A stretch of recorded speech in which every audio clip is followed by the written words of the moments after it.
Good afternoon. Today we are going to clarify the terms of gamification and also game-based learning. According to that, it's important to notice that gamification is the way that you use some gaming elements into the learning activities. Includes, for example, budgets or points.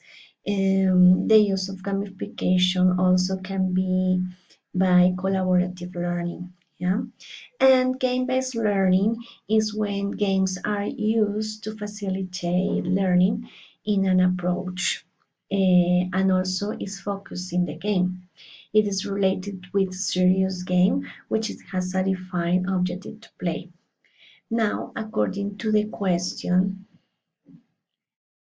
how implement these trends in the Francisco de Miranda?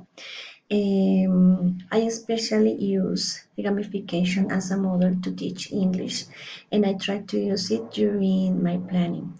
I consider it interesting because it's a way to engage the students when they learn new vocabulary.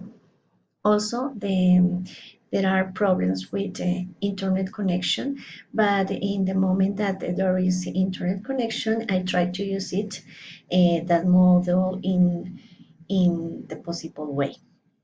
And we have some advantages and disadvantages according to that model. For example, like advantages, we can find that has engaged effects to the students. They can enjoy the experience more of learning is easily, and they can understand in that way, and they can work in team by teams, so it's a collaborative learning. And according to this advantage, we can find that it has a highest cost, therefore should be rewarded. Maybe if the students not always win, so it's important to notice the effort that the students do to try to do the best. Another problem is the connection, yeah, internet connection. Need more time for planning, yes, because it is to create a game, yeah. And if the students sometimes feel frustrated when they lose, would be demotivating for them, yeah.